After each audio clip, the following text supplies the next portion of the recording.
आज की स्टूडेंट आप लोगों को बताएंगे फिजिक्स चैप्टर नंबर 1 जो कि हमारा मोशन उसका पार्ट 3। देखिए पार्ट 1 में हमने क्या क्या पढ़ा है, speed, velocity, acceleration, retardation, motion क्या होता है, ये सब कुछ हमने उसमें पढ़ा है और इसके हमने फॉर्मूला भी देखे हैं।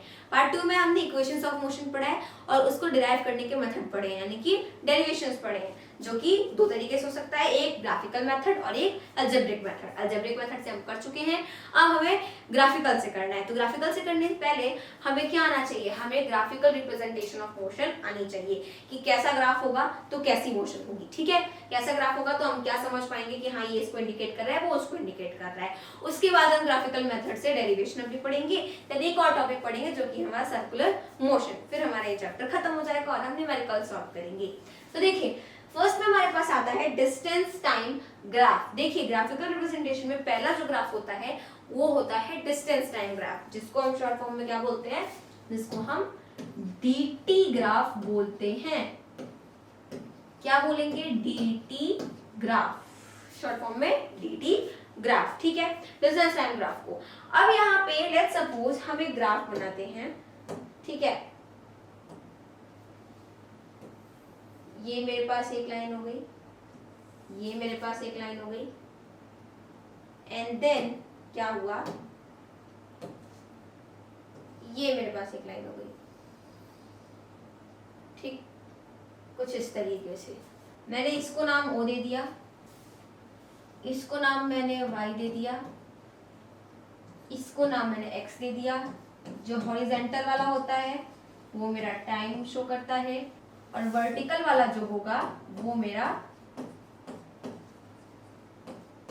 डिस्टेंस शो करेगा। ठीक, ये वाला डिस्टेंस बताएगा, ये वाला टाइम बताएगा। अब यहाँ पर देखिए इसमें कुछ प्रॉपर्टीज होती हैं। सबसे पहला हमारा ये होता है कि जो स्लोप होती है, slope of DT graph, slope of DT graph, slope मतलब ये जो ऐसे लाइन गई है, can be used to calculate speed,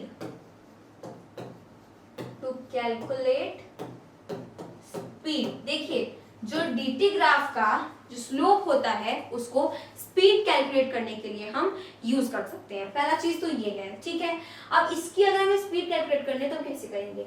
let's suppose मैंने स्लोप पे कोई एक पॉइंट सपोज कर लिया और इसका नाम दे दिया मैंने ए।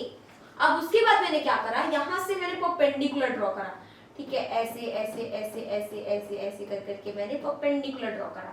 ठीक, उसके बाद मैंने क्या करा कि यहाँ पर भी ऐसे करके मैंने परपेंडिकुलर ड्रॉ करा। तो देखिए यहाँ पे इंटरसेक्ट कर रहा है, लेट्स सपोज मैंने इसका नाम सी दे दिया और इसका नाम मैंने बी दे दिया। ठीक है, तो देखिए हमें पता है कि स्पीड इक्वल्स टू क्या होता है, स्पीड इक्वल्स टू होता है distance upon time. Speed equals to यही होता है, डिस्टेंस अपॉन टाइम। तो हम यहाँ पे लिखेंगे स्पीड, डिस्टेंस मेरा कौन सा शो कर रहा है, ये वाला, जो कि मेरा कितना है, यहां से लेकर के यहां तक है, यानी कि OB है। तो हम ऊपर लिख देंगे OB अपॉन टाइम मेरा कितना है, यहां से लेकर के यहां तक है, यानी कि OC है। तो OB अपॉन क्या आ जाएगा, OC आ जाएगा। ठीक है, तो ये मेरी क्या आ गई, स्पीड आ गई। मतलब एक चीज हम ये समझ पा रहे हैं कि डीटी ग्राफ में जो स्लोप होता है वो स्पीड कैलकुलेट करने के लिए यूज करा जाएगा। डीटी ग्राफ में हमें क्या पता होगा, डिस्टेंस पता होगा, टाइम पता होगा, स्लोप का यूज करके स्पीड निकाल लो। ठीक है, अगर यहाँ पे जो मेरा स्लोप है अगर वो एकदम स्ट्रेट है, देखिए स्लोप मेरी स्ट्रेट है ना, तो अगर स्लोप कभी भी स्ट्रेट रहती है एकदम, तो वो मेरा इंडिकेट करती है क्या, यूनिफॉर्म मोशन। स्लोप अगर स्ट्रेट है तो वो हमेशा यूनिफॉर्म मोशन इंडिकेट करेगी। ये चीज हम सबको समझ में आ गई। लेकिन अगर मान लीजिए कि स्लोप जो मेरी है अगर वो स्ट्रेट नहीं है, ठीक है, जैसे ये एक ऐसी लाइन बनी, ये एक ऐसी लाइन बनी, लेकिन जो मेरी स्लोप है लेट्स सपोज वो कुछ ऐसे बनी हुई है। अगर मेरी स्लोप कुछ ऐसे बनी हुई है, कर्व बनी हुई है, तब मैं क्या करूंगी, तो अगर स्लोप कर्व है तो ये तो मेरा टी शो करेगा ही, ये मेरा डिस्टेंस यानी कि डी शो करेगा। ये जो चीज है वो मेरी क्या शो करेगी, नॉन यूनिफॉर्म मोशन शो करेगी। तो चलिए एक चीज हमने ये भी देख ली कि डीटी में अगर स्लोप स्ट्रेट है तो इसका मतलब वो यूनिफॉर्म मोशन इंडिकेट करेगा, स्लोप अगर कर्व है वो मेरा नॉन यूनिफॉर्म मोशन इंडिकेट करेगा। तो पहला ग्राफ हम समझ गए, इसमें हमें क्या चीज है, कैसे है, क्या क्या पता होता है, कैसे हम इसमें स्पीड कैलकुलेट करेंगे। नेक्स्ट जो हमारे पास ग्राफ आता है उसका नाम है स्पीड टाइम ग्राफ, या फिर उसको हम वेलोसिटी टाइम ग्राफ भी बोल सकते हैं। देखिए वेलोसिटी टाइम ग्राफ को हम क्या बोलेंगे शॉर्टकट में, वीटी ग्राफ। डीटी ग्राफ था पहले वाला डिस्टेंस टाइम ग्राफ, ये मेरा वेलोसिटी टाइम ग्राफ है यानी कि वीटी ग्राफ है। इसमें क्या होता है, इसमें हमें देखिए स्पीड पता रहेगी, टाइम पता रहेगा, ठीक है। अब वो कैसी स्पीड होगी, क्या उसमें कुछ होगा, इसमें बहुत सारे टाइप्स हैं। तो जो स्पीड टाइम ग्राफ होते हैं इनमें 3 तरीके के ग्राफ होते हैं, वीटी ग्राफ में 3 तरीके के ग्राफ होते हैं। सबसे पहला हमारा क्या आता है, when the speed remains constant, मतलब आपकी स्पीड हमेशा कांस्टेंट रहेगी, ठीक। दूसरी चीज क्या है, when the speed changes at a uniform rate, speed आपकी चेंज तो होगी लेकिन एक यूनिफॉर्म रेट में चेंज होगी, मतलब कि यहाँ फिक्स रहेगा कि इतने टाइम पे वो चेंज होने वाली है, यानी कि यूनिफॉर्म एक्सेलरेशन उसमें होगी। उसके बाद क्या आता है, उसका आता है when the initial speed of the body is not zero, जब आपकी बॉडी की इनिशियल स्पीड जीरो नहीं रहेगी, एक ऐसा वीटी ग्राफ हो जाएगा। एक ऐसा ग्राफ होगा जिसमें when speed changes at a non uniform rate, ठीक है। तो ये जो मेरा थर्ड वाला है तो उसी में ले लेते हैं। तो मेनली 3 तरीके के वीटी ग्राफ होते हैं, ठीक है, 4 नहीं 3, हम थर्ड वाला उसी में पढ़ लेते हैं। तो सबसे पहला हमारा आता है when the speed remains constant, अगर मेरी स्पीड क्या रहेगी, कांस्टेंट रहेगी, तो कैसा ग्राफ रहेगा, हम कैसे पहचानेंगे। चलिए सबसे पहले हम बनाते हैं एक ग्राफ, ठीक है। तो मैंने क्या करा, ये लाइन बनाई एंड देन मैंने ये वाली लाइन बनाई। ऐसे अगर हमने एक लाइन बना दी, ठीक है, बिल्कुल ऐसे स्ट्रेट, ठीक। तो ये क्या मेरा शो करेगी, ये मेरी कांस्टेंट स्पीड शो करेगी। कैसे, देखिए ये मेरा v है, यानी कि ये मेरी स्पीड है, वेलोसिटी, और ये मेरा t है, ठीक है, यानी कि टाइम बताएगा। अब इसमें अगर हम देख पाए तो देखिए यहाँ पर ये कुछ इस तरीके से है। अगर मैं क्या करूं, अगर मैं इसको मान लूं कि हाँ भाई ये 40 किलोमीटर है, ठीक है, ये मेरी स्पीड है ना, तो अगर मैं मानूं कि 40 किलोमीटर है, ठीक, और ये मेरा टाइम है, तो यहाँ पे अगर 5-5 का इंटरवल लेंगे तो देखिए 5 मिनट में भी 40, 10 मिनट में भी 40, 15 मिनट में भी 40, 20 मिनट में भी 40, 25 मिनट में भी 40, 30 में भी 40। तो हम हर बार देख पा रहे हैं कि स्पीड क्या है, कांस्टेंट है।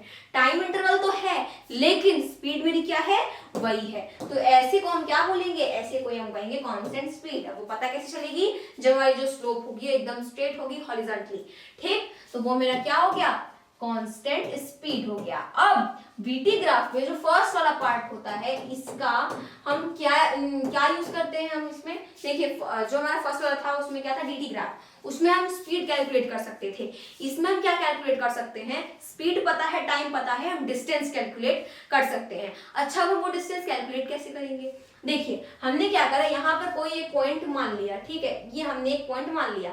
देन हमने क्या करा कि इस परपेंडिकुलर हमने इसका ड्रॉ किया, यहां से मैंने इसका ऐसे ऐसे ऐसे ऐसे ऐसे ऐसे ऐसे परपेंडिकुलर ड्रॉ किया, ठीक है। अब इसमें अगर हम देखें तो लेट्स सपोज मैंने इसका नाम O दे दिया, इसका नाम A दे दिया, इसका नाम B दे दिया, इसका नाम C दे दिया, तो OABC।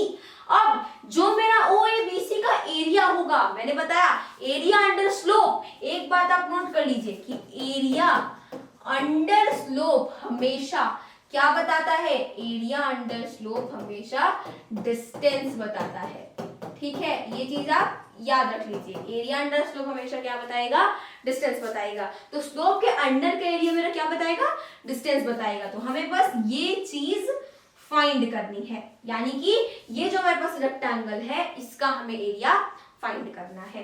अब इसमें अगर हम देखेंगे तो देखिए हमें पता है कि स्पीड इक्वल्स टू क्या होता है, डिस्टेंस अपॉन टाइम होता है। निकालेंगे कैसे, हम वही देख रहे हैं यहाँ पे, डिस्टेंस अपॉन टाइम होता है। तो मेरा डिस्टेंस इक्वल्स टू क्या आ जाएगा, डिस्टेंस इक्वल टू मेरा स्पीड इनटू टाइम आ जाएगा। अब मैंने इसको क्या लेट कर लिया, इक्वेशन नंबर 1 लेट कर लिया, ठीक, इसको मैंने इक्वेशन नंबर 1 लेट करा।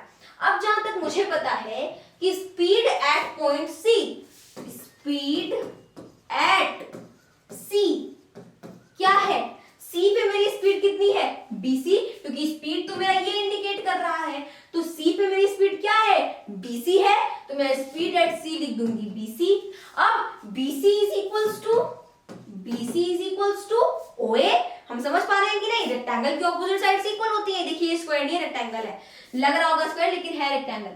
बीसी और ए AO यानी कि OA बोल सकते हैं, वो क्या है, इक्वल है, क्योंकि रेक्टेंगल की ऑपोजिट साइड इक्वल होती है। और अगर हम देख पा रहे हैं तो दोनों क्या इक्वली दिख रहे हैं, तो BC इक्वल्स टू हम OA लिख देंगे। तो जरा आप ये बताइए कि अगर हमारा स्पीड एट C क्या है, BC है, और BC मेरा OA के इक्वल है, तो क्या हम ये कह सकते हैं कि स्पीड एट C मेरा OA है, क्योंकि दोनों तो भाई इक्वल ही है, चाहे मैं इसको बोलूं चाहे मैं इसको बोलूं, तो स्पीड एट C हम OA बोल सकते हैं। तो इस वजह से देयरफॉर स्पीड एट C क्या हो जाएगा, मेरा OA हो जाएगा। नेक्स्ट इसको सपोज कर लेंगे इक्वेशन नंबर 2। उसके बाद मेरा क्या आएगा, उसके बाद मेरा देखिए ये चीज है मेरी क्या है, ये मेरी क्या आ गई, अब स्पीड आ गई, स्पीड एट C। तो ये मुझे स्पीड चाहिए, डिस्टेंस के लिए क्या चाहिए, एक चीज स्पीड चाहिए, एक चीज टाइम चाहिए, स्पीड आ गई OA।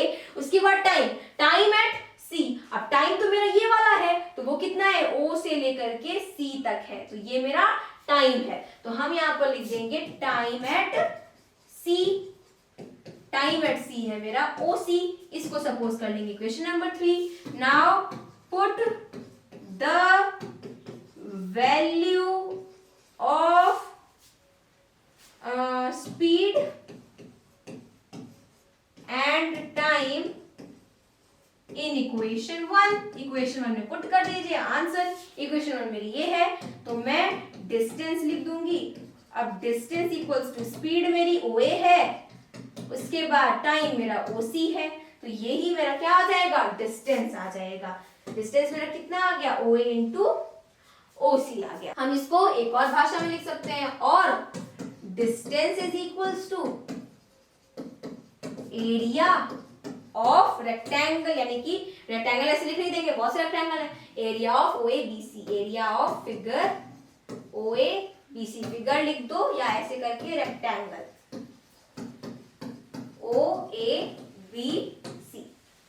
ठीक, तो ये चीज हमने यहाँ पर देखी कि VT ग्राफ में जो फर्स्ट वाला है जिसमें स्पीड रिमेन्स कांस्टेंट, स्पीड हमेशा कांस्टेंट रहेगी, उसमें हम अपनी डिस्टेंस को कैसे कैलकुलेट करने वाले हैं। ठीक, तो ये हो गया। और अगर हाँ हॉरिजॉन्टली स्ट्रेट लाइन है तो समझ जाइए वो क्या इंडिकेट कर रहा है, कांस्टेंट स्पीड इंडिकेट कर रहा है। नेक्स्ट मेरा क्या आता है, when speed changes at a uniform rate. जब मेरी स्पीड चेंज तो होगी लेकिन एक यूनिफॉर्म रेट पे चेंज होगी, जहां फिक्स रहेगा कि अब इतने पे चेंज हो जाएगी, अब इतने पे चेंज हो जाएगी, तो यानी कि यूनिफॉर्म रेट पे मेरी स्पीड चेंज होगी, यानी कि यूनिफॉर्म एक्सेलरेशन होगा। तो इसमें सबसे पहले अगर हम ग्राफ अपना बनाएंगे तो देखिए लेट्स सपोज जैसे मैंने बनाया एक लाइन दूसरी लाइन, ठीक, ये चीज मैंने बना ली। अब इसमें अगर हम देखेंगे ना, अब इसमें क्या होगा, ये मेरा V रिप्रेजेंट करेगा, ये मेरा T यानी कि टाइम। अब इसमें क्या हो रहा है, अगर हम इसमें एक स्ट्रेट लाइन बना दें, ठीक है, अगर हम कुछ इस तरीके से एक स्ट्रेट लाइन बनाएं ऐसे, तो वो पता है आपको मेरा क्या इंडिकेट करेगा, यूनिफॉर्म एक्सेलरेशन। कभी भी स्ट्रेट लाइन दिखे, अगर वो dt है तो यानी कि यूनिफॉर्म मोशन, अगर वो vt है यानी कि यूनिफॉर्म एक्सेलरेशन।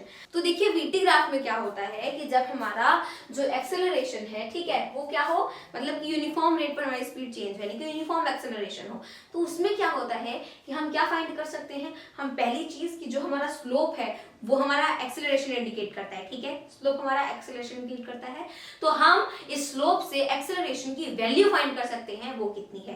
ठीक, उसके बाद हम क्या कर सकते हैं, एरिया अंडर स्लोप से हम अपना डिस्टेंस भी फाइंड कर सकते हैं। तो सबसे पहले हम क्या फाइंड करेंगे, हमें पता है स्ट्रेट है तो यूनिफॉर्म एक्सेलरेशन शो करेगा, एंड हम इस स्लोप से अपनी एक्सेलरेशन निकाल सकते हैं। कैसे, हमने क्या करा, लेट्स सपोज यहाँ पे हमने नाम ले लिया इसको A, ठीक है, यहाँ पे मैंने एक पॉइंट है उसको नाम ले लिया मैंने A, ठीक है, इसको नाम ले लिया O, इसका नाम ले लिया A, देन यहाँ पे कोई एक पॉइंट है उसका नाम मैंने B रख दिया।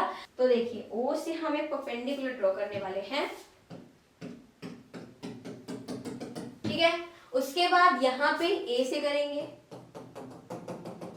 जहां पे ये इंटरसेक्ट कर दिया उसका नाम हमने C दे दिया, O A, नहीं इसका नाम बैठ नहीं रहा है, हम इसका नाम C दे देते हैं, एंड देन इसका नाम हम B दे देते हैं। हाँ अब सही है, OABC। तो जहां पे इंटरसेक्ट करा हमने वहां का नाम B दे दिया। हमें पता है कि एक्सेलरेशन इज इक्वल्स टू क्या होता है, एक्सेलरेशन इज इक्वल्स टू होता है चेंज इन स्पीड और वेलोसिटी, हम कह सकते हैं एक ही बात है, upon time. Change in speed क्या इंडिकेट कर रहा है, मतलब कौन इंडिकेट कर रहा है चेंज इन स्पीड? स्पीड मेरी ये है, वो इंडिकेट कौन कर रहा है? सीबी, यानी कि हम बीसी बोल सकते हैं। तो बीसी मेरा चेंज इन स्पीड इंडिकेट कर रहा है, तो मैं लिख दूंगी बीसी अपॉन मेरा टाइम कौन इंडिकेट कर रहा है? ओसी, तो मैं बीसी अपॉन ओसी लिख दूंगी। यानी कि मेरा एक्सेलरेशन इज इक्वल्स टू क्या है? बीसी अपॉन ओसी है। तो इस तरीके से मेरी एक्सेलरेशन मुझे मिल गई बीसी अपॉन ओसी। अब अगर मुझे क्या करना है, अब अगर मुझे देखिए, ये तो बड़ा सिंपल था, ये मेरा speed change in speed indicate कर रहा है, ये मेरा टाइम इंडिकेट कर रहा है, वेरी सिंपल, क्योंकि स्पीड मेरा यही तो है, तो उसके सामने वाला वही इंडिकेट कर रहा है और टाइम मेरा ये हो गया। तो ये मेरा एक्सेलरेशन हो गया। डिस्टेंस मैंने अभी आपको बताया था थोड़ी देर पहले, area under slope is equals to distance. Area under slope हमेशा क्या बताता है? डिस्टेंस बताता है। ये मेरी स्लोप है, इसके अंडर का एरिया यानी कि ये वाला एरिया मुझे क्या बताएगा? डिस्टेंस बताएगा। क्लियर? तो यानी कि हम यहाँ पे क्या लिखेंगे? अब हम लिखेंगे distance travelled, distance travelled is equals to what? Area of triangle. ये क्या बना रहा है? ट्रायंगल ही तो बना रहा है, तो हम लिखेंगे एरिया ऑफ ट्रायंगल। ट्रायंगल का नाम क्या है फटाफट बताइए?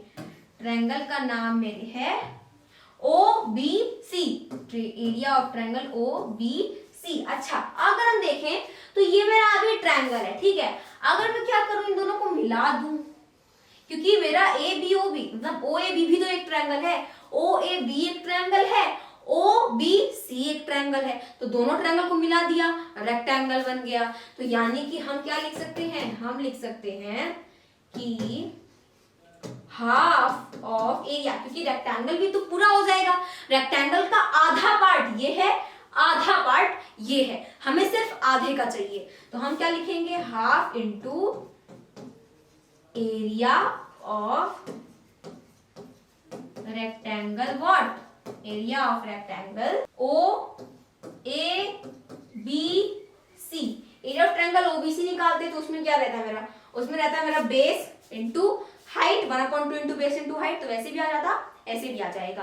तो देखिए 1/2 है, एरिया ऑफ रेक्टेंगल क्या होता है? Length into breadth. लेंथ मेरी कितनी है यहाँ पे?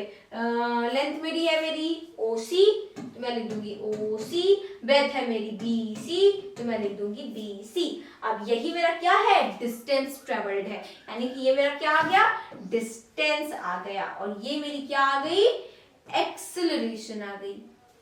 ठीक, अगर मुझे क्या करना होता, अगर मुझे ऐसे निकालना होता है, इसकी हेल्प से निकालना होता, तो हम कैसे निकालते? 1/2 into base OC, height BC, तो भी मेरा ये चीज आ जाता। ठीक है, तो हम ऐसे भी निकाल सकते थे और ऐसे भी निकाल सकते हैं, दोनों से मेरा आंसर सेम ही आएगा। तो यहाँ पे ये भी हमने देख लिया कि अगर स्पीड जो है वो एक यूनिफॉर्म रेट पर क्या करेगी? चेंज होगी, यानी कि यूनिफॉर्म एक्सेलरेशन होगा, तो उसमें क्या क्या होगा? अगर स्ट्रेट स्लोप है और VT ग्राफ है तो वो हमेशा यूनिफॉर्म एक्सेलरेशन शो करता है। कभी भी कंफ्यूज मत होइएगा, यूनिफॉर्म मोशन तब शो करेगा जब लाइन मेरी स्ट्रेट है, DT ग्राफ है, ऐसे यूनिफॉर्म एक्सेलरेशन शो करेगा। तो ये चीज हो गई, हम इसकी स्लोप से एक्सेलरेशन की वैल्यू निकाल सकते हैं। एरिया अंडर स्लोप हम निकालेंगे तो डिस्टेंस आ जाएगा। नेक्स्ट आते हैं, नेक्स्ट है मेरे पास when the initial speed of the body is not 0, मतलब बॉडी जो है वो 0 से नहीं स्टार्ट हो रही, नहीं मतलब कोई भी बॉडी 0 से ही स्टार्ट होती है, ठीक है, लेकिन जब हम उसको देख रहे हैं, है ना, तब उसकी इनिशियल स्पीड 0 नहीं रह रही। जैसे मान लीजिए आपके सामने से एक बस गई, तो आपने बस को 0 से तो देखा नहीं, आपने बस की कुछ स्पीड देखी, जैसे 40 किलोमीटर पर आवर से आपने बस को देखा, 30 किलोमीटर पर आवर से देखा, तो वो उसकी इनिशियल स्पीड है आपके लिए, ठीक है, आपके लिए वो उसकी इनिशियल स्पीड है, भले ही वो 0 से स्टार्ट हुई उससे मतलब नहीं है।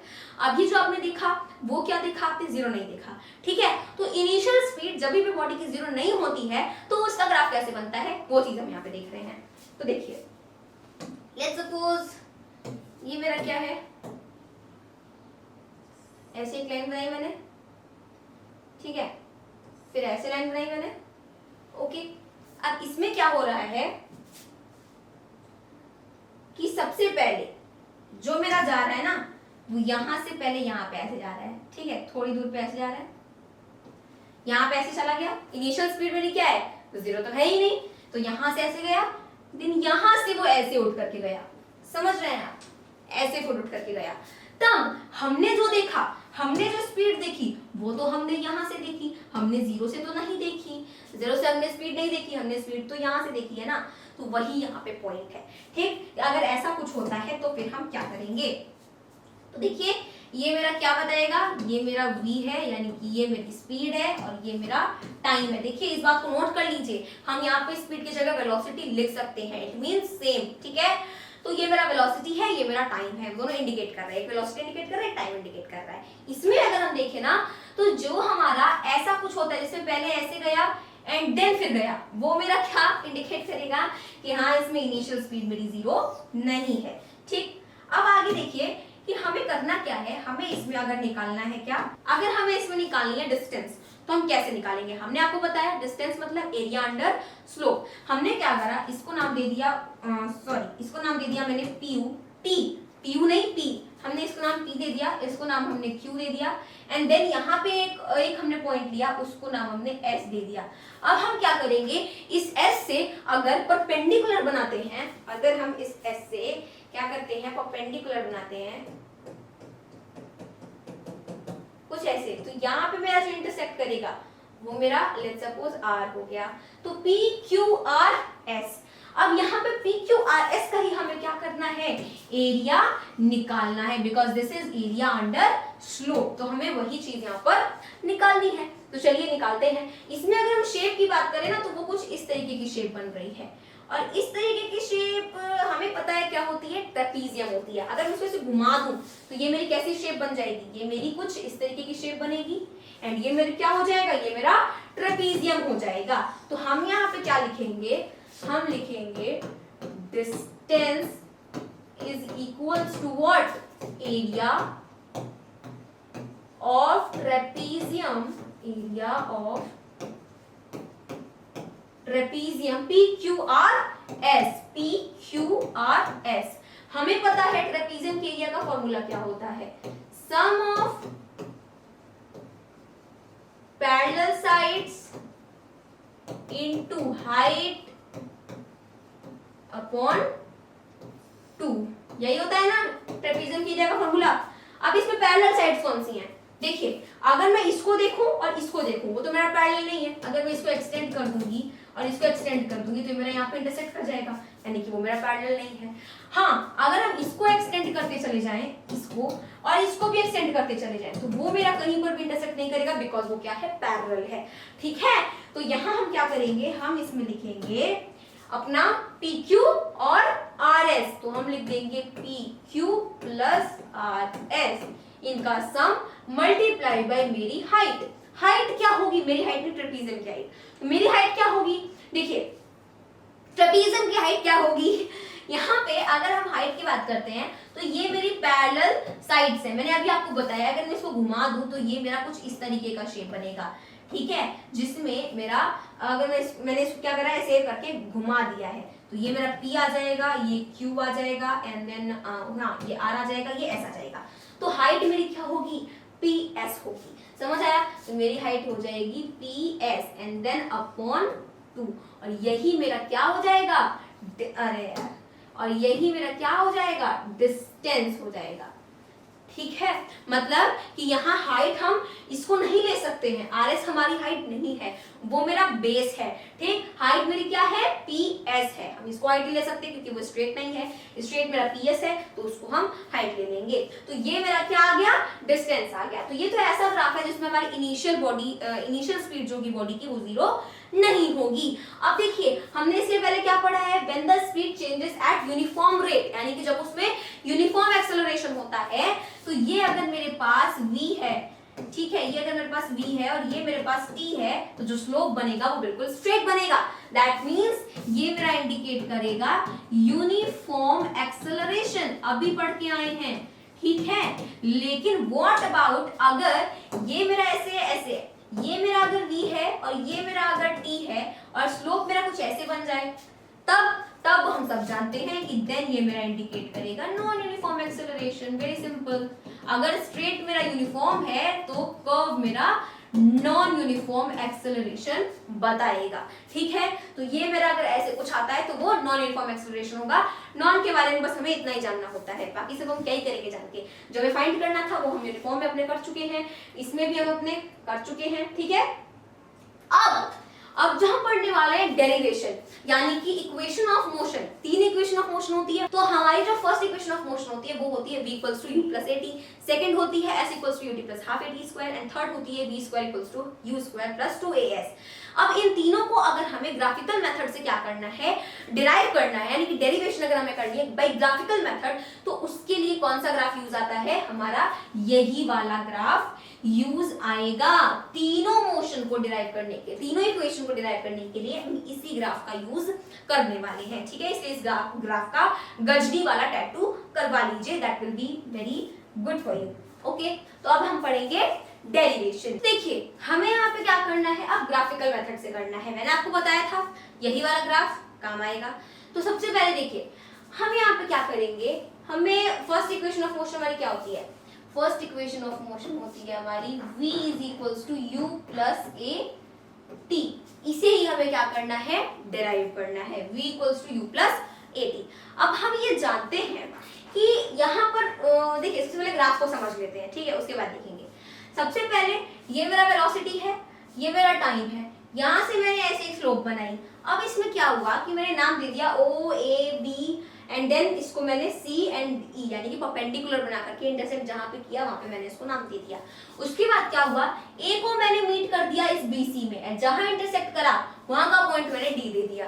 ठीक है, अब इसमें यहाँ पर ये जब मेरी वेलोसिटी है तो उधर वाली भी क्या होगी, वेलोसिटी होगी, तो उसको मैंने लिख दिया v, यानी कि वो मेरी क्या है, वेलोसिटी है, वो मेरा इंडिकेट कर रहा है। अब ये मेरी क्या है, इतना, ये मेरा है इनिशियल वेलोसिटी। ठीक है, ये मेरी कितनी है, ये मेरी क्या है, इनिशियल वेलोसिटी है।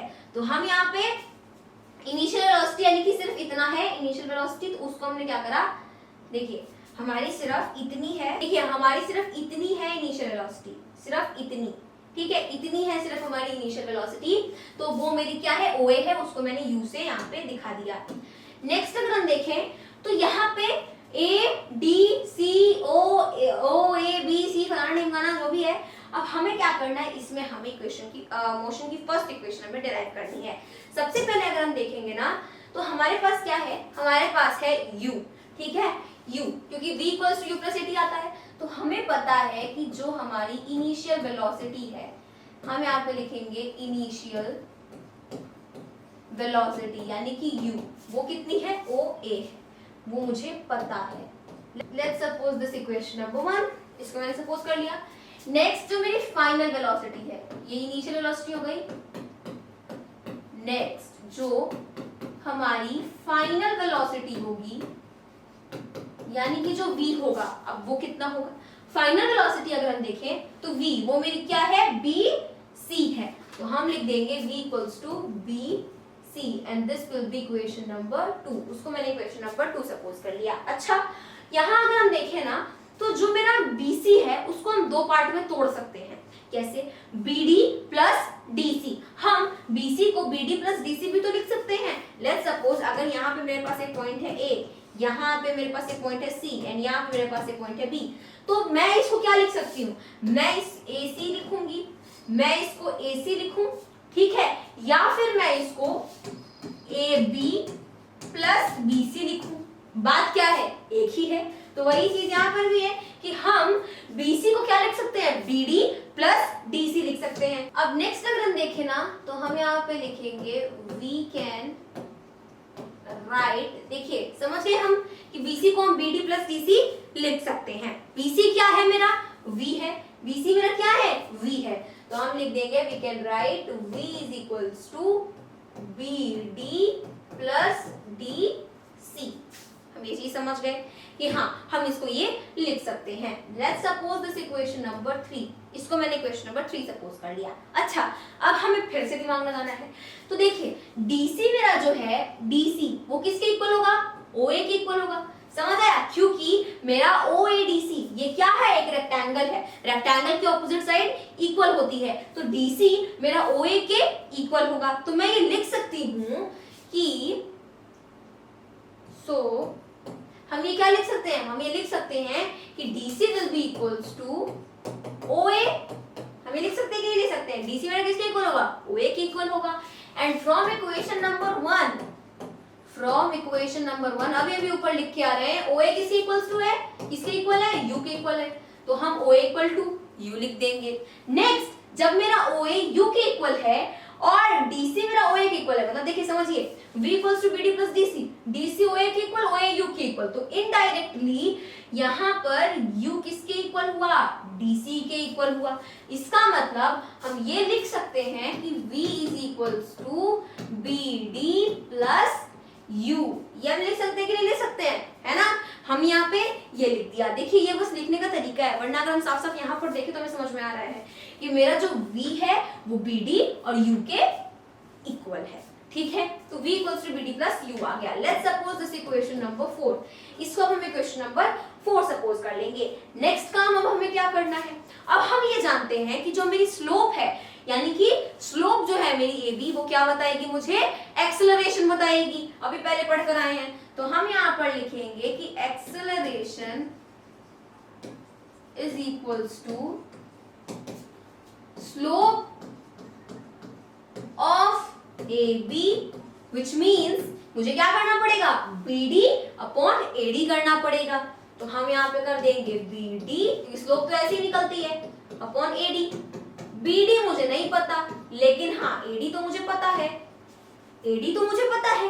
कैसे, AD जो मेरा है वो किसके इक्वल है, AD मेरा इक्वल है OC के, OC किसके इक्वल है, मेरे टाइम के। OC मतलब क्या, टाइम, है ना। तो हम यहाँ पे क्या लिख देंगे, BD अपॉन T लिख देंगे। अब क्योंकि मेरा देखिए OC किसके इक्वल है, T के इक्वल है, तो मैंने T लिख दिया। अब हम क्या कर सकते हैं, अब अगर मैं T को इक्वल टू के उस साइड भेज दूं, T को अगर मैं इक्वल टू के उस साइड भेज दूं, तो मेरा AT इक्वल टू BD आ जाएगा। नाउ अब हम क्या करेंगे, अब हम यहाँ पर लिख देंगे नेक्स्ट में कि पुट द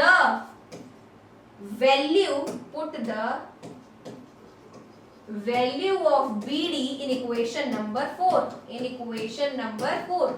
ये मेरा क्या आया है, AT मेरा, BD की तो वैल्यू आई है, BD की वैल्यू मेरी क्या आई है, AT आई है। अब हम क्या करेंगे, BD की वैल्यू को इक्वेशन नंबर 4 में पुट कर देंगे, तो हमें मिलेगा V इक्वल्स टू BD की जगह मैं AT लिख दूंगी, है ना, क्योंकि हमें वैल्यू पुट करनी है। उसके बाद में प्लस U कर दूंगी, और we can rearrange it, V is equals to U plus AT। तो ये हमने डिराइव कर लिया first equation of motion which is V equals to U plus AT, ठीक है। तो ये चीज हमने यहाँ पे सीखी कि कैसे हमें क्या करना है। एक बार फिर से समझिए, इनिशियल वेलोसिटी यानी कि U मेरा क्या था, OA था, ये मेरा OA था, ठीक है। एक बार इसको फिर से समझते हैं, मेरा U कितना था, एक बार इसको फिर से समझते हैं, U मेरा कितना था, OA था। उसके बाद क्या हुआ, V मेरा कितना था, BC था। देन मैं V को क्या लिख सकती हूँ, V को मैं BD और DC जोड़ करके लिख सकती हूँ, वो मैंने लिख दिया। उसके बाद मेरा DC OA के इक्वल था और OA U के इक्वल था, तो इनडायरेक्टली V मेरा BD प्लस U के इक्वल हो गया। तो हम यहाँ पे V equals to BD plus U लिख दिए। नेक्स्ट एक्सेलरेशन हमें पता है, स्लोप ऑफ AB होता है। स्लोप कैसे फाइंड करते हैं, इसको और इसको डिवाइड कर देंगे, तो मेरे पास आ जाएगा BD अपॉन AD। अब AD किसके इक्वल है, OC के इक्वल है। OC क्या है, टाइम है। टाइम को कैसे लिखेंगे, T करके लिखेंगे, तो BD अपॉन T आ गया। T को मैं ट्रांसपोजिंग मेथड से उधर भेजा, तो इधर डिवाइड में था, उधर जाके मल्टीप्लाई हो गया, तो मेरा AT आ गया। AT इक्वल टू BD आया, यही मेरा मेन है। BD की वैल्यू फाइंड हो गई, BD की वैल्यू फाइंड हो गई, जिसको मैंने क्या करा, इसमें पुट कर दिया, तो यानी कि V equals to AT plus U आ गया, जिसको मैंने रीअरेंज करके इक्वेशन ऑफ मोशन की फॉर्म में लिख दिया, V equals to U plus AT। तो ये थी मेरी first equation of motion. Second पे आते हैं, चलिए अब हम फाइंड करते हैं यहाँ पे, यानी कि डिराइव करते हैं अपनी सेकंड इक्वेशन ऑफ मोशन, जो है S is equals to UT plus half AT square. दिख रहा है इतना भयंकर, लेकिन आएगा वो इसी से। कैसे, S मतलब क्या होता है, डिस्टेंस होता है। अभी पढ़ कर आए हैं, बिल्कुल मस्त पढ़ के आए हैं कि एरिया अंडर स्लोप क्या इंडिकेट करता है, डिस्टेंस। एरिया अंडर स्लोप हमें क्या बताता है, हमेशा डिस्टेंस बताता है। तो यहाँ अगर मेरा है S is equals to UT plus half AT square, तो S मेरा क्या बताएगा, S मतलब मेरा डिस्टेंस, तो डिस्टेंस कैसे निकलेगा, एरिया अंडर स्लोप। स्लोप मेरी क्या है, ए बी है। अब ए बी के अंदर जो कुछ भी है, जैसे ये जितना एरिया है वो सब मुझे क्या बताएगा, डिस्टेंस। तो हमें बस वही फाइंड करना है। तो डिस्टेंस कैसे फाइंड होगी, कितनी बार बताएं, एरिया अंडर स्लोप, ठीक है। अब यहाँ अगर हम देखें तो हमें क्या दिख रहा है, हमें यहाँ पर दो चीजें दिख रही है। दो चीजें क्या दिख रही है, एक हमें रेक्टेंगल दिख रहा है, एक हमें ट्रायंगल दिख रहा है। देखिए अगर ऐसे हमारे पास शेप है, ठीक है, लेकिन मैंने क्या करा है, ऐसे एक और लाइन कर दी है, तो ये मुझे एक रेक्टेंगल दिख रहा है, ठीक है, ये मेरा रेक्टेंगल है, लेकिन ये मेरा ट्रायंगल भी है, तो मुझे ट्रायंगल भी दिख रहा है, रेक्टेंगल भी दिख रहा है, दोनों चीजें दिख रही है। तो हम क्या कर सकते हैं, हम यहाँ पर क्या करेंगे कि दोनों का एरिया निकाल करके ऐड कर देंगे। तो हम यहाँ पर लिखेंगे सबसे पहले area of figure, area of figure OABC, OABC is equals to area of triangle what, ABD, triangle ABD plus area of rectangle, क्या नाम है रेक्टेंगल का, OADC, OADC, बस हो गया सिंपल। एरिया ऑफ ट्रायंगल के लिए क्या करेंगे, सबसे पहले, हाँ ठीक है, सबसे पहले हमें क्या फाइंड करना है, एरिया ऑफ ट्रायंगल। तो हम यहाँ पे लिख लेंगे एरिया ऑफ ट्रायंगल ABD, जिसके लिए 1/2 इंटू बेस इंटू हाइट, यही होता है ना फॉर्मूला। अब 1/2, अब इस ट्रायंगल का बेस क्या है, AD है। AD किसके इक्वल है, OC के। OC मतलब क्या, T। तो हम यहाँ पे सबसे पहले AD लिखेंगे, समझ में आ जाए इस वजह से, AD इंटू हाइट मेरी क्या है, BD है, तो हम यहाँ पे क्या कर देंगे, BD लिख देंगे। BD की जो वैल्यू है वो हमने फाइंड करी है, BD की वैल्यू हमने क्या फाइंड करी थी, AT फाइंड करी थी। तो हम यहाँ पे क्या लिख देंगे, 1/2 इंटू AT की वैल्यू T लिख देंगे, एंड इसकी वैल्यू हम AT लिख देंगे, क्योंकि हमने उसकी वैल्यू BD की इक्वेशन नंबर 1 में फाइंड करी थी, जो कि क्या आई थी, AT आई थी। तो हम उसी की हेल्प से यहाँ पर लिख देंगे। आप चाहें तो यहाँ पे ऐसे ब्रैकेट में मेंशन कर सकते हैं, from first equation of motion, ठीक है, उससे मेरी BD की वैल्यू क्या थी, AT थी। अब अगर हम यहाँ पर देखें, इसको सॉल्व करें, तो मतलब अगर मैं इसको आगे सॉल्व करूं तो हाफ है, देन T और AT का मल्टीप्लाई होकर के AT स्क्वायर आ जाएगा। तो यानी कि मेरा ट्रायंगल का एरिया क्या आ गया, हाफ AT स्क्वायर आ गया। नेक्स्ट चीज मुझे क्या फाइंड करनी है, एरिया ऑफ रेक्टेंगल। तो हम यहाँ पे लिखेंगे area of rectangle, what, OADC, OADC क्या होता है, लेंथ इंटू ब्रेथ। लेंथ कितनी है, OC है, ब्रेथ कितनी है, BC है। OC मतलब T, DC मतलब U, क्या आया, UT आया। अब क्या करेंगे, जोड़ देंगे दोनों को। तो चलिए जोड़ देते हैं। तो मेरा area of figure OABC equals to क्या आ जाएगा, 1/2 AT square, 1/2 AT square plus UT। इसका मतलब एरिया ऑफ फिगर, इसका मतलब क्या है, डिस्टेंस। डिस्टेंस को ऐसे लिख देंगे, इतना आ गया AT स्क्वायर प्लस UT। इसको हम अरेंज कर सकते हैं, रीअरेंज कर सकते हैं। तो S is equals to UT plus half AT square, half AT, S is equals to UT plus half AT square. तो देखिए हमने इसी ग्राफ से अपनी सेकंड इक्वेशन ऑफ मोशन भी सॉल्व कर ली। सबसे इजी मेरी थर्ड वाली है, चलिए थर्ड वाली देखिए। मेरी थर्ड इक्वेशन ऑफ मोशन क्या है, V square equals to U square plus 2AS। यहाँ भी सबसे पहले हम क्या करेंगे, डिस्टेंस। तो डिस्टेंस के लिए उसमें हमने एरिया ऑफ फिगर फलाना ढिमकाना किया था, ठीक है, OABC किया था। यहाँ हम क्या करेंगे, distance is equals to area of trapezium, क्योंकि ये मेरा सिर्फ रेक्टेंगल और ट्रायंगल ही नहीं, ट्रेपीजियम भी बना रहा है। तो हम इसमें देखिए जैसी इक्वेशन वैसे सॉल्यूशन। तो एरिया ऑफ ट्रेपीजियम OABC सी, क्योंकि स्लोप के अंडर का एरिया है ना, तो हमें डिस्टेंस ही बताएगा।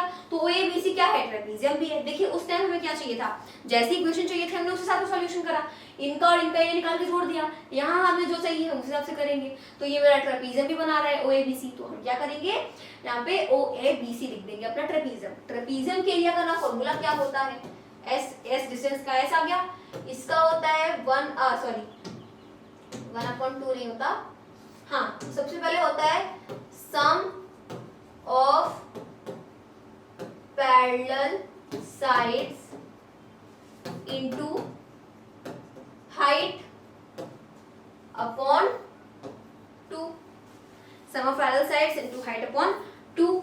अब नेक्स्ट अगर हम देखें तो पैरेलल साइड्स इसमें क्या है, पैरेलल साइड से मेरी ओ ए और बी सी, तो हम यहाँ पर लिख देंगे ओ ए प्लस बी सी, इनको जोड़ देंगे and then into height. Height मेरी क्या है, हाइट मैंने आपको बताई थी, उसी टाइम बताई थी, मेरी हाइट कभी भी ये नहीं होगी, हाइट मेरी ये होगी, ओसी होगी। तो हम इनटू ओसी कर देंगे अपॉन 2 आ जाएगा, ठीक है। अब देखिए S is equals to O A मतलब क्या है, ओ ए मतलब है U, मैंने U कर दिया। BC मतलब क्या है, V, मैंने V कर दिया। इनटू OC मतलब क्या है, T, मैंने T कर दिया upon 2। Let's suppose this equation number 1, ठीक है, इसको मैं सपोज कर ली equation number 1। Now from first equation of motion, from first equation of motion, motion की फर्स्ट इक्वेशन क्या है, v is equals to u plus A t. अगर मैं et को, अगर मैं u को इक्वल्स टू किस साइड भेजूं तो at equals to v minus u आ जाएगा। देन मैं a को इक्वल्स टू किस साइड भेजूं तो t equals to v minus u upon a आ जाएगा, आएगा। तो ये मेरा क्या आ गया, v minus u upon a आ गया। अब हम क्या करेंगे, put the value of t, put the, हमें t की वैल्यू चाहिए थी इसमें। t की वैल्यू क्यों चाहिए थी, क्योंकि हमें भाई इसमें t नहीं है कहीं हमारी थर्ड इक्वेशन ऑफ मोशन में, तो हम t की वैल्यू पुट कर देंगे, अपनी फर्स्ट इक्वेशन ऑफ मोशन से निकाल ली हमने t की वैल्यू। सो हम लिखेंगे put the value of t in equation number 1। चलिए भाई पुट कर देते हैं। तो जब हम पुट करेंगे तो मेरे पास s इज इक्वल्स टू क्या आ जाएगा, u प्लस v आ जाएगा, देन t की जगह पर मेरे पास आ जाएगा v minus u, and then upon क्या है, a है, तो 2a हो जाएगा, मल्टीप्लाई हो जाएगा ना, तो 2a आ गया। नेक्स्ट अगर हम देखें तो यहाँ पर ये a प्लस बी है, ये a माइनस बी है। देखिए हम इसको नहीं रीअरेंज कर सकते, लेकिन इसको कर सकते हैं। तो यानी कि यहाँ पर v प्लस u, देखिए कुछ लोग कहेंगे कि ये अगर मेरा a है और ये अगर मेरा b है तो ये मेरा b हो जाएगा, ये मेरा a हो जाएगा, तो ये तो a plus b, b minus a हो गया। तो ऐसा नहीं है, हम इसको क्या कर सकते हैं, हम u प्लस v को v प्लस u भी लिख सकते हैं, तो कंफ्यूज मत होइएगा, हम इसको v प्लस u भी लिख सकते हैं। तो v plus u, v minus u will be equals to v square minus u square, v square लिख दिया मैंने, a और b का याद है ना, तो v square minus u square, ठीक है। हम यहाँ पे लिख देंगे, हम लिखेंगे v square minus u square upon 2a। 2a को इक्वल्स टू क्यों सेट भेजते हैं, 2as is equals to v square minus u square. हमें चाहिए क्या, हमें सिर्फ उधर साइड v स्क्वायर ही चाहिए। क्या हो जाएगा, 2as है, मुझे इधर साइड v चाहिए तो मैं इसको इधर बुला लूंगी, तो 2as plus u square equals to v square आ गया। इसको अब हम रीअरेंज करके क्या लिख सकते हैं, v square is equals to u square plus 2as। देखिए तो हमारा यहाँ पर ये भी आ गया, v square is equals to u square plus 2as। ये मेरी मोशन की थर्ड इक्वेशन भी आ गई बाय ग्राफिकल मेथड। सबसे इजी क्या था, थर्ड वाला ही था, थर्ड वाला, उसके बाद सेकंड वाला, देन उसके बाद फर्स्ट वाला, ठीक है। तो यहाँ पे हमने ग्राफिकल मेथड से भी डेरिवेशन हमने सीख लिया, अलजेब्रिक से हम पहले सीख चुके हैं। अब हम एक टॉपिक और पढ़ेंगे जो कि है हमारा सर्कुलर मोशन। सर्कुलर मोशन क्या होता है, देखिए उसको मैं ऐसे समझ रही थी क्योंकि बहुत बड़ा टॉपिक नहीं है सर्कुलर मोशन। सर्कुलर मोशन में क्या होगा, देखिए सर्कुलर मोशन में जैसे अगर मैंने क्या करा, ऐसे एक सर्कल बनाया, ठीक है। अब ये जो मेरा सर्कल है, सर्कुलर मोशन मतलब सर्कल। देखिए कभी भी अगर क्या होता है, कभी भी अगर मेरे पास कोई स्क्वायर की शेप है, ठीक है, कभी भी अगर मेरे पास कोई स्क्वायर की शेप है, कभी भी मेरे पास अगर कोई रेक्टेंगल की शेप है, ठीक है, कभी भी मेरे पास अगर कोई ऐसी शेप है यानी कि पैरेललोग्राम है, अगर मेरे पास ये सारी शेप्स हैं तो इनमें क्या होता है कि अगर यहाँ से ये एक पॉइंट है मेरे पास, ठीक है, अगर ये मेरे पास एक पॉइंट है, ये पॉइंट का नाम ए है, अगर ए से कोई चलना स्टार्ट करेगा देन वो बी पॉइंट पे आ जाएगा, देन वो सी पॉइंट पे आ जाएगा, देन वो डी पॉइंट पे आ जाएगा। तो जब तक वो ए से बी की तरफ चलेगा, समझिए बात को, जब तक वो ए से बी की तरफ चलेगा तब तक उसकी डायरेक्शन क्या रहेगी, सेम रहेगी, एक डायरेक्शन हुई। जब तक वो बी से सी की तरफ चलेगा तब तक उसकी डायरेक्शन सेम रहेगी, एक और डायरेक्शन हुई। सी से डी की तरफ आएगा देन उसकी एक और डायरेक्शन होगी, डी से वापस ए की तरफ आ जाएगा देन उसकी एक और डायरेक्शन होगी। कुल मिलाकर के इसमें कितनी डायरेक्शन हुई, 4 डायरेक्शन हुई। सिमिलरली ए से अगर कोई बी की तरफ जाएगा उसकी एक डायरेक्शन हुई, बी से कोई सी की तरफ जाएगा उसकी वापस एक डायरेक्शन हुई, सी से कोई डी की तरफ आएगा उसकी वापस एक डायरेक्शन हुई, डी से कोई ए की तरफ आएगा वापस उसकी एक डायरेक्शन हुई। इसमें भी टोटल मेरे कितने डायरेक्शन हुए, 4 पूरे। सिमिलरली ऐसे कोई जाएगा एक एक एक एक, यानी कि इसमें मेरी डायरेक्शंस क्या है, फिक्स्ड है कि हाँ 4 डायरेक्शन हुई, ठीक है। अगर मेरे पास कोई ऐसी शेप है, ठीक है, अगर मेरे पास कोई ऐसी शेप है, ठीक है, इसमें 1 2 3 4 5 6, अरे सॉरी हाँ 6, तो 6 डायरेक्शंस हो गई इसमें। अगर मैं ऑक्टागन बना दूं, ठीक है, तो 1 2 3 4 5 6 7 8, टोटल कितनी डायरेक्शन हुई, 8, है ना। तो यानी इसमें हम क्या कर पा रहे हैं, सर्कल को छोड़कर के कोई भी शेप है उसमें हम मैग्नीट्यूड्स को, डायरेक्शंस को काउंट कर सकते हैं, दे आर नॉट इनफाइनाइट। लेकिन अगर मैं बात करूं किसकी, सर्कल की, तो सर्कल में क्या होता है कि सर्कल में अगर यहाँ से कोई चलना स्टार्ट किया है तो वो जैसे जैसे अगर वो थोड़ा थोड़ा सुई का नोक भी बढ़ेगा तो उसकी डायरेक्शन चेंज होती रहेगी। एंड पॉसिबल नहीं है कि हम इस सब की डायरेक्शन काउंट कर सकें, यानी कि इसमें इनफाइनाइट डायरेक्शंस होती हैं। एक सर्कुलर ट्रैक में अगर कोई चल रहा है तो यहाँ से अगर कोई चलना स्टार्ट करेगा तो उसकी डायरेक्शन हमेशा चेंज होती रहेगी, एक डायरेक्शन कभी उसकी फिक्स नहीं रहेगी। जैसे इसमें क्या था, थोड़े टाइम के लिए एक डायरेक्शन मेरी फिक्स थी, देन फिर थोड़े टाइम के लिए मेरी एक डायरेक्शन वापस से फिक्स हो गई। लेकिन सर्कुलर ट्रैक में क्या होता है कि डायरेक्शन मेरी कभी फिक्स नहीं रहती, यहाँ गए कुछ और, यहाँ गए कुछ और, ठीक है, फिर यहाँ गए कुछ और, यहाँ गए कुछ और, यहाँ गए कुछ और, यहाँ गए कुछ और, हमेशा ये मेरा क्या होता रहता है, डायरेक्शन चेंज होता रहता है। इसलिए इस वाले ट्रैक पे अगर कोई मोशन हो रही है उसको अलग नाम दिया गया है, दैट इज सर्कुलर मोशन। अच्छा, सर्कुलर मोशन की अगर हमें क्या निकालनी है, अगर हमें स्पीड निकालनी है तो उसके लिए फॉर्मूला भी अलग है। फॉर्मूला क्या है, देखिए, अगर हम क्या करते हैं, हम सर्कल के पेरीमीटर के बारे में यानी कि सर्कल के सर्कमफेरेंस के बारे में आप सब जानते होंगे। सर्कमफेरेंस मतलब उसकी बाउंड्री, ठीक है, उसकी बाउंड्री की पूरी लेंथ। तो अगर हमें उसके सर्कमफेरेंस क्या होता है, 2πr होता है। अगर कोई एथलीट है वो अगर इस ए पॉइंट से चलना स्टार्ट करेगा देन वापस वो इस ए पॉइंट पे आ जाएगा, यानी उसने क्या किया, एक राउंड कंप्लीट कर लिया, मतलब उसने एक सर्कमफेरेंस अपना कंप्लीट कर लिया। दैट मींस 2πr आ जाएगा किसमें, मेरे फॉर्मूले में, क्योंकि हमें पता है कि सर्कमफेरेंस ऑफ सर्कल क्या होता है, सर्कमफेरेंस ऑफ सर्कल होता है 2πr, ठीक है। तो फॉर्मूला अगर हम इसका देखेंगे, फॉर्मूले की स्पीड निकालनी है तो स्पीड वाले फॉर्मूले के हिसाब से स्पीड इज इक्वल टू क्या होता है, डिस्टेंस अपॉन टाइम होता है, राइट, डिस्टेंस अपॉन टाइम होता है। इसमें जो मेरी डिस्टेंस होगी सर्कुलर ट्रैक में वो क्या होगी, सर्कमफेरेंस के बराबर होगी, क्योंकि ऐसे जाकर के उसने जितना भी डिस्टेंस कवर किया वो सर्कल के सर्कमफेरेंस के बराबर होगा। तो हम स्पीड इज इक्वल टू क्या लिख सकते हैं, हम स्पीड इज इक्वल टू लिख सकते हैं सर्कमफेरेंस ऑफ सर्कल, ठीक है, अपॉन टाइम। स्पीड को किससे डिनोट किया जाता है, v से। सर्कमफेरेंस ऑफ सर्कल क्या होता है, 2πr। टाइम क्या होता है, t। बन गया formula, v equals to 2 pi R upon T. अब ये सर्कुलर मोशन को हल्के में नहीं लेना है, ठीक है, इससे बेसिस भी क्वेश्चंस आते हैं, इसलिए बिल्कुल हल्के में मत लीजिएगा इसको, है ना। इसको आप फॉर्मूला हमें बस याद कर लेना और कुछ हमें याद करने की जरूरत नहीं है, बस एक फॉर्मूला याद कर लीजिए v equals to 2 pi R upon T, जो कि बहुत इजी है। अगर कभी नहीं भी याद हुआ तो speed equal to distance upon time कर लेंगे तो बुद्धि इतनी चली जाएगी कि आ जाएगा, ठीक है।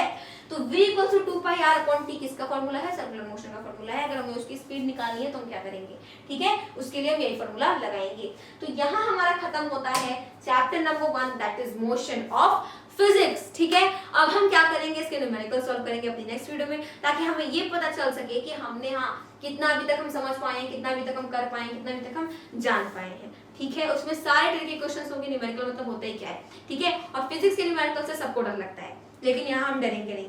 मिलते हैं अपने वीडियो में, तब तक के लिए मेरे से दोस्तों मेरी तरफ से जय हिंद, जय भारत।